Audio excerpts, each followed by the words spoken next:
अकोला जिले के बालापुर निर्वाचन क्षेत्र से शिवसेना के ठाकरे गुट के विधायक नितिन देशमुख मंगलवार को अमरावती में एसीबी कार्यालय में पूछताछ के लिए उपस्थित हुए। यहां उनसे करीब 3 घंटे तक पूछताछ की गई। पूछताछ के बाद विधायक देशमुख ने बीजेपी की जमकर आलोचना की। बेहिसाब संपत्ति रखने के मामले में विधायक नितिन देशमुख को 17 जनवरी को एसीबी के अमरावती परिक्षेत्र कार्यालय में पेश होने का नोटिस जारी किया गया था। पूछताछ के लिए नितिन देशमुख शक्ति प्रदर्शन करते हुए अमरावती आए। अकोला से करीब 700 कार्यकर्ता देशमुख के साथ अमरावती में दाखिल हुए। बाकी सभी कार्यकर्ता दरियापुर से देशमुख के साथ अमरावती आए। विधायक देशमुख के साथ अमरावती शहर से भी 1000 से अधिक कार्यकर्ता शामिल हुए। इस दौरान उनके समर्थकों ने एसीबी कार्यालय के बाहर नारेबाजी की। पूछताछ के दौरान ये कार्यकर्ता कार्यालय के बाहर बैठे रहे। करीब 3 घंटे तक पूछताछ के बाद विधायक नितिन देशमुख बाहर आए। इस दौरान कार्यकर्ताओं ने फिर से नारेबाजी की। इसके बाद नितिन देशमुख ने मीडिया से बातचीत की। महाराष्ट्र में मराठी लोगों के साथ अन्याय किया जा रहा है। नितिन देशमुख ने आरोप लगाया कि भारतीय जनता पार्टी केवल मराठी लोगों की ही जांच कर रही है। लोकशाहीच्या माध्यमातून आपल्या घटनेच्या माध्यमातून तक्राराची चौकशी करणं संबंधित अधिकाऱ्यांचं काम असते आणि त्या तक्रारीच्या समोर जाऊन त्यांना उत्तर देणं, त्यांना योग्य माहिती देणं हे आपलं काम आहे। म्हणून आपण नेहमीप्रमाणे त्यांनी कधी बोलावलं तर त्यावेळेस मी निश्चितपणे हजर राहील। परंतु आज रोजी इथं असलेला प्रत्येक माणूस माझ्यासाठी फरिश्ता आहे। तो साहेबासाठी तुम्हाला आपल्याला जीवाचं राख करावं लागेल, रात दिवस एक करावं लागेल। काय पद्धतीनं मराठी माणसावर आघात या महाराष्ट्रामध्ये चालू आहे। मी यादी दाखवली, जवळपास 24 लोकांवर, मराठी माणसाच्या 24 लोकांवर आतापर्यंत ईडी आणि एसीबीच्या कारवाया झाल्या, परंतु अमराठी माणसावर एकाही नाही आणि भारतीय जनता पार्टीच्या एकाही पदाधिकाऱ्यावर, आमदारावर कारवाई नाही। आणि हे कारवाया करणारे आणि बोलणारे कोणते लोक आहेत? किरीट सोमय्या, मोहित कंबोज, नवनीत राणाचा नवरा रवि राणा, हे लोग हैं। अमरावती के सांसद नवनीत राणा ने पूर्व मुख्यमंत्री उद्धव ठाकरे पर एक बार फिर से निशाना साधा। उन्होंने कहा कि महाविकास आघाड़ी सरकार के दौरान मुझे हनुमान चालीसा पढ़ने पर जेल में डाला गया था, जिसके बाद भगवान ने भी न्याय किया और सरकार ही गिरा दी। आणि या परिस्थितीमध्ये टाकला आणि तेव्हा मी कंटिन्यू 15-16 तास फक्त हनुमान चालीसा वाचलं। मी म्हटलं एक बाईची बद्दुआ आणि बाईची हाय हा कधी वाया जाणार नाही आणि ते वाया गेलीच नाही। हनुमानजीने असा जोरदार त्यांना दंड दिला। अत्याचार कधी बर्दाश्त करू नये, कोणालाही अत्याचार बर्दाश्त करायचंच नाही। बाई असो, पुरुष असो, कोणी असो। मी लढणारी आणि मी सोमवारी सुद्धा लढणार आहे। अमरावती में सरपंच सम्मेलन का आयोजन किया गया। इस सम्मेलन में सरपंचों को भी 20,000 रुपए प्रतिमाह वेतन, पेंशन देने की मांग की गई। साथ ही राष्ट्रीय सरपंच संघ के राष्ट्रीय अध्यक्ष जयराम पलसानिया ने विधायकों और सांसदों की तर्ज पर सरपंचों को भी फंड देने की मांग पर जोर दिया। सरपंच सम्मेलन के दौरान जिन गांवों के जनप्रतिनिधियों के भरोसे सरकार चुनती है और सुविधाएं देती है, उनका सरपंच एक कमज़ोर और उपेक्षित तत्व बन गया है। लेकिन अब सरकार को ग्रामीण क्षेत्रों में विकास कार्यों में अहम भूमिका निभाने वाले सरपंचों को सभी सुविधाएं मुहैया करानी चाहिए। केंद्र सरकार और राज्य सरकार को सरपंचों को 20,000 वेतन देना चाहिए। देश के सभी पूर्व सरपंचों को पेंशन लागू की जानी चाहिए। पंचायत आयोग बनाकर सरपंचों की समस्याओं का समाधान किया जाए। इस समय यह मांग की गई कि पंजाब में सरपंचों की तरह सरपंचों को भी टोल फ्री किया जाए और सरपंचों को विधायक सांसद के तर्ज पर विकास कार्यों के लिए प्रति वर्ष 10 लाख रुपए का फंड दिया जाना चाहिए। ग्रामीण भागाचा विकास करण्यासाठी सरपंच यांची संघटना ही मजबूत असायला पाहिजे। ग्रामीण भागाचा विकास करायचा असेल तर सर्व सरपंचांना संघटित करणे हे फार आवश्यक आहे। त्या उद्देशाने आज आम्ही इथं सरपंच संघटना कार्यकारिणीची सभा आयोजित केली।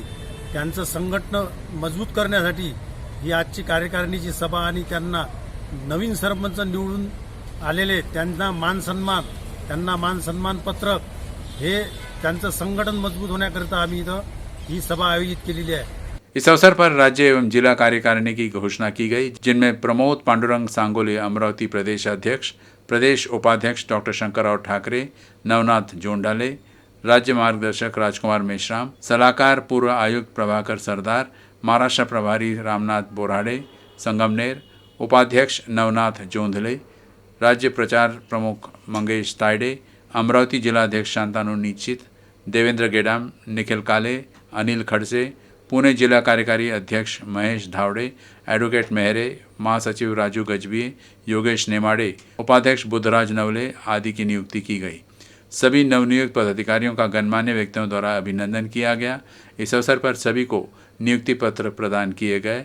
हाल ही में हुए ग्राम पंचायत चुनाव में निर्वाचित जिले के सरपंच व उप सरपंच को भी इस अवसर पर शॉल व श्रीफल देकर सम्मानित किया गया। आदित्य उपाध्याय, सरपंच संघ राष्ट्रीय कार्यकारी अध्यक्ष।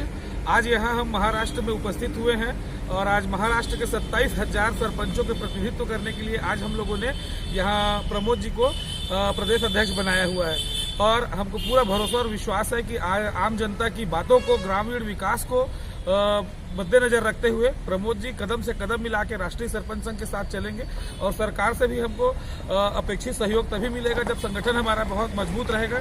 और आज हम लोगों ने लगभग हमारे देश के करीब 15-20 राज्यों का दौरा हम लोग कर चुके हैं। सभी राज्यों में सरपंच संघ बहुत मजबूत और संगठित हो गया है और लगभग कुछ ही राज्य बाकी है, 3-4 राज्य, उनको भी हम इस हफ्ते पूरा कर लेंगे, संगठन अपना पूरा मजबूत कर लेंगे। अमरावती में 11 जनवरी से 17 जनवरी तक सड़क सुरक्षा अभियान चलाया जा रहा है।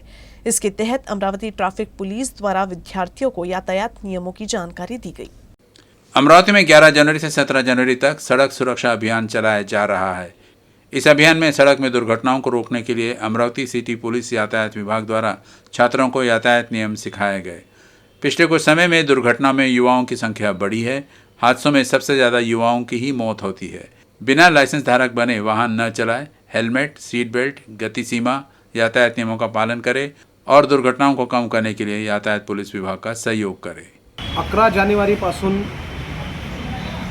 तर 17 जानेवारीपर्यंत हा एक कार्यक्रम आयोजित आहे। केंद्र शासनाचा आलेला प्रोग्राम आहे। संपूर्ण देशामध्ये रस्ता सुरक्षा सप्ताह 34वा साजरा होत आहे। यामध्ये सरकारकडून आलेल्या परिपत्रकाप्रमाणे आम्हाला कार्यक्रमाचं आयोजन करायचं आहे।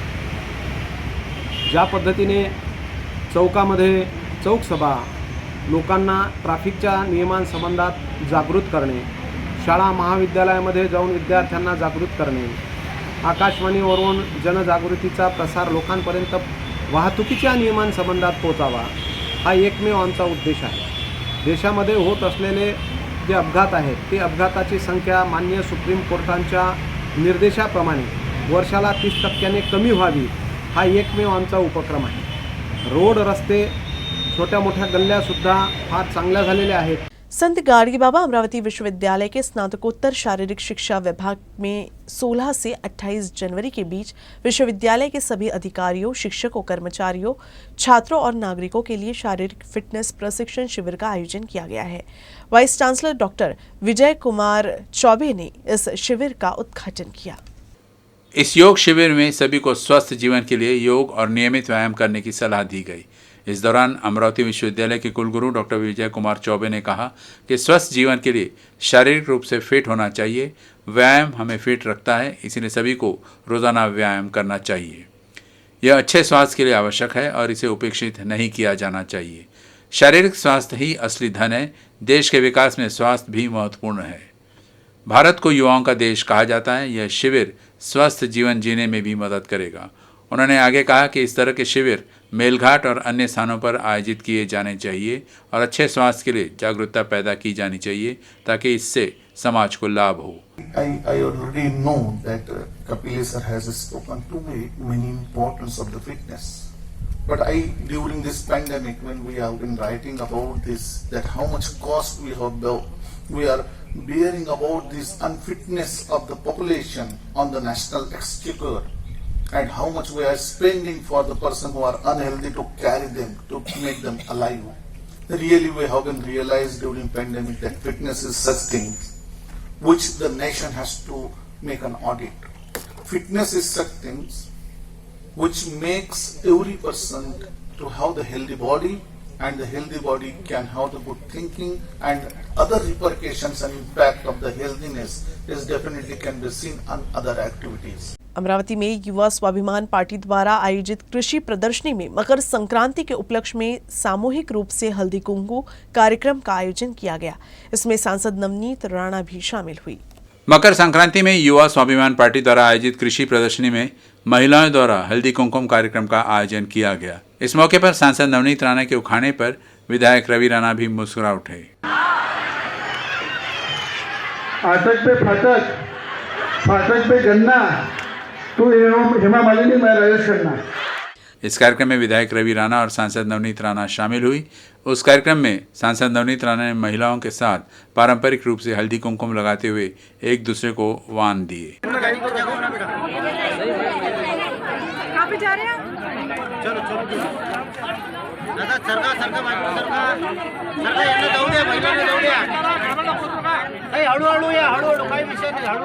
अंतर्राष्ट्रीय स्तर पर पहली बार G20 की अध्यक्षता भारत को मिली है। देश के प्रधानमंत्री नरेंद्र मोदी G20 की अध्यक्षता निभाने वाले हैं। प्रधानमंत्री के इस गौरव के लिए भाजपा महिला मोर्चे की ओर से देश भर में G20 रंगोली का आयोजन किया गया। इसी क्रम में अमरावती के राजकमल चौक पर G20 रंगोली का आयोजन किया गया, जहां भव्य रंगोली निकाली गई। भारतीय जनता पार्टी महिला प्रदेश अध्यक्षा चित्राताई वाघ के निर्देश अनुसार महाराष्ट्र राज्य महिला उपाध्यक्ष प्रोफेसर शिल्पा चौधरी पांचखरे ने G20 की विशाल रंगोली का आयोजन किया और दीप प्रज्वलित करने के बाद देश के प्रधानमंत्री के प्रति अपना सम्मान व्यक्त करते हुए रंगोली साकार किया। इस मौके पर सभी महिलाओं ने अपने देश के प्रति अपनी भावनाओं को व्यक्त किया। भारत की अनेकता में एकता की संस्कृति इस समय विभिन्न रूपों में दिखाई देती थी। सभी ने हाथों में झंडे लिए और भारत माता की जय, वंदे मातरम के नारे लगाए। G20 परिषदेचं अध्यक्षपद हे भारत देशाला मिळालेलं आहे। 2022 ते 2023 या 1 वर्षाच्या काळामध्ये भारत देशाला गौरवित करण्यात आलं, भारत देशाला सन्मानित करण्यात आलं। आपल्याला सर्वांना माहिती आहे की भारताचे पंतप्रधान, लोकप्रिय पंतप्रधान सन्माननीय नरेंद्र मोदीजी यांना या 1 वर्षाच्या काळामध्ये या G20चं नेतृत्व करण्यासाठी मिळालेलं आहे आणि नरेंद्रजी मोदी यांचं काम सर्व भारताला माहीत आहे।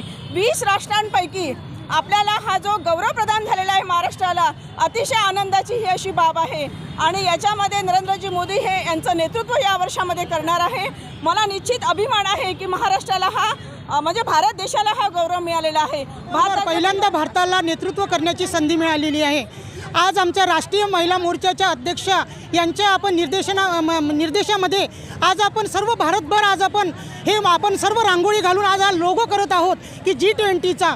आज आपण भारत माता की जय हा जयघोष फक्त आपण भारतामध्ये करत होतो, परंतु आज हा भारत माता की जय हा जयघोष पूर्ण विश्वामध्ये प्रसिद्ध होणार आहे आणि आपल्या भारताला सर्वात श्रेष्ठ नेतृत्व करण्याची संधी आपले माननीय श्री नरेंद्रजी मोदी ते G20चे अध्यक्षस्थान भूषविणार आहे। त्यांचा गौरव करण्याकरता आज आम्ही सर्व महिला, आज आम्ही एक पार्टीचा पदाधिकारी म्हणून इथे उपस्थित झालेलो नाही आहे।